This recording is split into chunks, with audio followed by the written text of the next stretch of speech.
Bonjour DS. Un long commentaire que tu m'as mis là et je me disais que je devais te respecter en te répondant de manière claire en vidéo pour bien développer, que tu comprennes pourquoi j'ai été motivé à faire cette parodie de cette chanson faite par Steve le Barbu. Steve Chevalier de son vrai nom.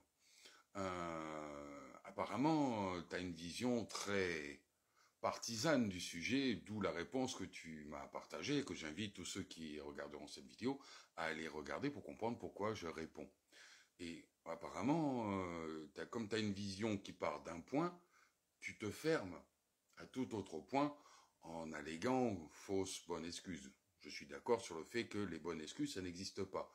Quelque chose qui se justifie de lui-même n'a pas besoin d'excuses pour se justifier. Moi, j'explique juste, et je te donne un exemple personnel, vu que, à la lecture de ton commentaire, on voit que ça part d'un point personnel.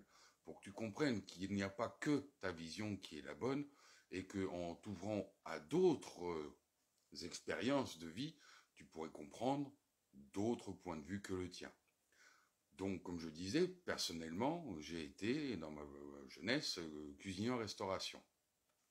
Et j'ai été papa, il y a plus de 23 ans de ça, avec une femme qui ne voulait pas travailler. C'était son choix, je le respectais. Et quand elle est sortie avec moi, j'étais déjà seconde cuisine en restauration avec des horaires de dingue. Mais vraiment des horaires de dingue. C'était du 70 à 80 heures par semaine. Oui, oui, les 39 heures, 35 heures, 39 heures, 40 heures, 44 heures, 45 heures, 49 heures, tout ça c'est de la blague. Oui, effectivement, oui, même mes jours de repos, le patron venait me voir et me disait, vous êtes là demain, 300 euros. Je travaillais. Parce qu'à la maison, j'avais une femme qui était hyper dépensière. Mais vraiment dépensière. Je te donne un exemple simple. Elle m'empruntait de l'argent. Elle en empruntait à ses parents. Puis elle revenait me voir en me disant, j'ai besoin de sous. Au fait, j'ai emprunté tant à maman, faut que je lui rende. Ce qui impliquait qu'il fallait que je lui donne les sous pour qu'elle rembourse à sa mère. Parce qu'elle dépensait énormément. Oui, oui, c'est pas qu'un mythe. Le consumérisme, ça existe vraiment. L'habitude de consommation, ça existe vraiment pour bien des gens. Et donc, je me devais de travailler beaucoup. Puis un jour, on est devenus parents, tous les deux, ensemble. Et elle avait la flemme de s'occuper de notre enfant. Mais c'est avec le temps que j'ai découvert ça. Au début, je ne savais pas. C'était ma première fois, c'était sa première fois que nous devenions parents tous les deux. Et elle, en fait, j'ai appris plus tard, avec le temps, qu'en fait, quand elle est devenue maman, elle aurait voulu avoir une enfant de 16 ans tout de suite, quoi, une copine. Mais bon, il y a tout un trajet, un cursus à faire entre-temps. Et donc, c'est comme moi, je travaillais tous les jours pour pouvoir lui fournir l'argent qu'elle avait besoin, et avec des horaires de dingue.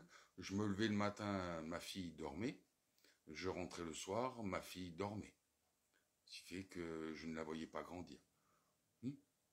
Et ça a duré 1 an et demi, ça. Jusqu'au moment où on s'est séparés parce qu'elle m'a trompé, parce qu'en fait, quand je ne travaillais pas, je passais mon temps à m'occuper de ma fille. Je ne passais que mon temps à ça. Et elle s'est mise à être jalouse de ma fille, parce que je m'occupais pas assez d'elle, à son goût.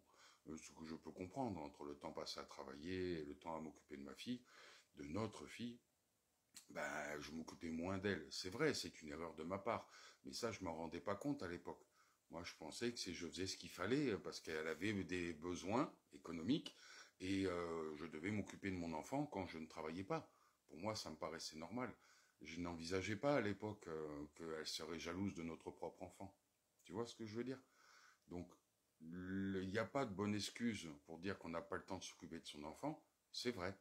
Mais quand on passe son temps à travailler parce que ton ou ta partenaire a des désirs économiques et ne veut pas travailler, t'imposant le fait que tu dois continuer à bosser parce que si je l'ai bossé ces jours de repos, c'est parce qu'elle avait besoin d'argent.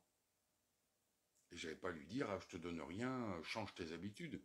Qui suis-je pour dire à quelqu'un de changer ses habitudes, surtout une personne qui vit avec moi? Je ne suis pas là, moi, comme les femmes le font bien souvent, à vouloir changer le compagnon. Mais moi, je ne suis pas là, je n'étais pas là pour changer la façon d'être et de vivre et de désirer dans des choses dans la vie de la mère de mon enfant. Tu comprends? Donc, le travail, c'est pas une excuse. Il y a veillé et veillé, tu nous dis, non, il y a veillé à que la femme et l'enfant ne manquent de rien, économiquement, pour bien des gens, parce que ça ne me concerne pas que moi, ça concerne déjà tous ceux quasiment qui travaillent dans la restauration. Ça fait quelques centaines de milliers de gens en France, tu vois. Et il y a sûrement tout un tas d'autres corps de métiers qui ont les mêmes astreintes, les mêmes contraintes. Tu vois ce que je veux dire? Donc, faut pas être aussi sectaire dans ta réponse et ne prendre comme légitimité à me répondre à un pavé que ton point de vue. Essaie de rester ouverte aux expériences des autres, à la vie des autres, et mesure tes commentaires, parce que je trouve ça pas très respectueux d'avoir mis ça. Moi, je mets ça pour motiver les papas à continuer à être des papas responsables, à faire ce qu'il faut à minima pour que leur famille ne manque de rien, même de manière matérielle et pécuniaire, parce que c'est beaucoup plus important que tu ne le laisses croire. Pour des milliers, voire des millions de Français. Ton commentaire, je le trouve assez irrespectueux. J'essaie, t'as vu, de répondre dans le respect, dans l'explication. Pas la justification, juste l'explication. Faut que tu comprennes pourquoi j'ai fait cette parodie. Tu comprends? Faut pas croire qu'on a toujours l'ultime vérité. Certes, dans cette chanson, j'ai pas fait la propos des mamans, mais je sais de l'importance des mamans dans une famille. Je sais l'importance de s'occuper de ses enfants. Et c'est pas pour ça qu'elle m'a quitté, parce que je m'occupais de ma fille quand je travaillais pas ou que je travaillais trop. Non, c'est qu'elle s'est mise à être jalouse de notre enfant. Tu vois ce que je veux dire? Donc, tu vois, ton commentaire, comme il part d'un point très précis, ne défend qu'une vision des choses, je pense, en droit de le prendre pour une marque d'irrespect. Je ne m'offense pas parce que tu ne savais pas, donc je t'explique, tout simplement. J'espère que cette explication t'amènera à t'ouvrir un peu plus aux expériences des autres, pas ne que légitimer ta propre expérience de ce qui a pu t'arriver, ou à toi, ou à des gens que tu connais, dans un aspect très confiné autour de toi. Nous vivons tous dans une forme d'entre-soi. Pour ma part, un peu moins, vu que je côtoie beaucoup plus de monde. Mais tu vois ce que je veux dire?